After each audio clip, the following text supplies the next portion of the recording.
ஒரு தெளிவாக தரவு தந்திருக்காங்க. இப்படி மகள்ற வயதுல 3 மடங்கு தாயிட வயதுன்னு சொல்றாங்க. உங்களுக்கு இப்படியான மடங்கு கணக்குல மகள்ற வயதை 3ஆல பெருக்கினா தாயிட வயது தெரியும்னு சொன்னா மகள்ற வயது தெரியாது. இதில் தரல மகள்ற வயது தந்தா தான் 3ஆல பெருக்கினீங்க தாயிட வயது காணலாம்ங்கிற ஒரு வினாவில் உங்களுக்கு மகள்ற வயது தரலைன்னா நீங்கள் ஒரு தெரியாக்கணியத்தை பாவீங்க. தெரியாக்கணியம்டா அந்த எக்ஸ் ஒய் அதுகள் போட்டு செய்கிற அந்த மெதடுகளை நீங்கள் பாவிச்சிங்கன்னு சொன்னால் இப்போ மகள்ற வயதை நான் எக்ஸ்ன்னு எடுத்தேன்டா அதில் 3 மடங்கு எக்ஸ்ல 3 மடங்குனா எக்ஸை 3ஆல பெருக்கினா 3 எக்ஸ்ன்னு நான் இங்கே போடுறேன். இப்போ எனக்கு முதலாவது அவங்க தந்த தர வச்சு நான் எப்படி குறிச்சிருக்கேன், மகளை எக்ஸ்ன்றும் தாயிட வயதை 3 எக்ஸ்ன்னு எடுத்திருக்கேன். இந்த எக்ஸ் தான் உங்களுக்கு கேள்வி. மகள்ற வயது இந்த எக்ஸை கண்டுபிடிச்சா உங்களுக்கு இந்த கேள்விக்குரிய விஷயம் முடியுது. தெரிய தெளிவாக கவனிங்க.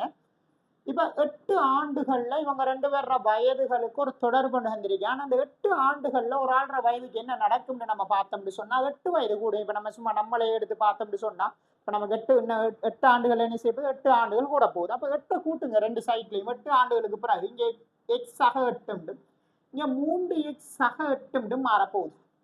இப்ப அடுத்த விஷயம் என்னன்னு சொன்னா இப்ப இவங்க இப்ப இந்த 8 ஆண்டுகளுக்கு பிறகு இருக்கிற இந்த வயது இந்த தாயிட வயது இவர் 2 மடங்குன்னு சொல்றாங்க.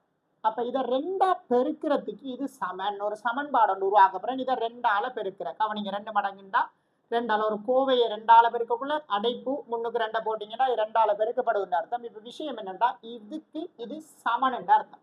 இப்ப இந்த சமன்பாடை நீங்க தீர்த்து எக்ஸை கண்டுபிடிச்சிங்கன்னா உங்களுக்கு விட வந்துடும். இப்போ இதை தீர்க்க போனோம்னு சொன்னா முதல்ல அடைப்பு நிற்குங்க. இந்த 2 என்ன செய்யும், உள்ளுக்கும் இவங்க 2 வரையும் பெருக்கும். 2 எக்ஸால பெருக்கினா 2 எக்ஸ் சக 2 8ஆல பெருக்கினா 16 சமன் இங்க 3 எக்ஸ் ஆக 8 அப்படியே போடுறேன். இப்ப ஒரு சமன்பாடை தீர்க்கக்குள்ள இது ஒரு எளிய சமன்பாடு. இதை தீர்க்கக்குள்ள உங்களுக்கு தெரியும் எக்ஸ் எல்லாம் ஒரு சைடுக்கும் இலக்கங்களை ஒரு சைடுக்கு எடுத்தா சரி. சாரி இது 8 இப்ப தெளிவா பாருங்க பிள்ளைகள். இப்போ இதுல நீங்க செய்யக்குள்ள இந்த 2 எக்ஸை நான் இங்கே கொண்டு போறேன். இப்போ தெரியா கணியங்களை நீங்க என்ன செய்யற நிகர மாற்றம், அதாவது இங்க இருந்து அதாவது இங்க இருந்து இங்க சமன்பாட்டுக்கு அங்கால கொண்டு போகல நடக்கும்னு சொன்னா இங்க என்ன செய்யறாங்களோ அதுக்கு எதிரான வேலை செய்வார். இங்க 2 எக்ஸ் கூட்டிட்டு இருந்தாருன்னா இங்கால கொண்டு போகல கழிப்படுவார். இந்த 8 இங்கால கொண்டு அதாவது இலக்கங்கள் ஒரு சைடுக்கும் தெரியா கணியங்கள் ஒரு சைடுக்கும் நாம் எடுப்போம்.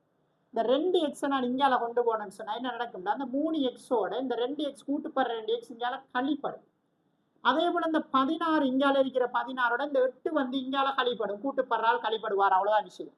இப்ப இதை செஞ்சு எடுத்தோம்னா 16ல 8 போனா 8 சமன் 3 எக்ஸ்ல 2 எக்ஸை கழிச்சா எக்ஸ். இவ்வளவுதான் அவங்களோட கேள்வி. எக்ஸுங்கிறது நம்ம எதா எடுத்து மகள்ற வயதா எடுத்த மகள்ற வயதான் கேள்வி. ஆகவே எக்ஸ் சமன் 8ங்கிற விட நீங்க எப்படி இலகுவா எடுத்துக்கொள்ள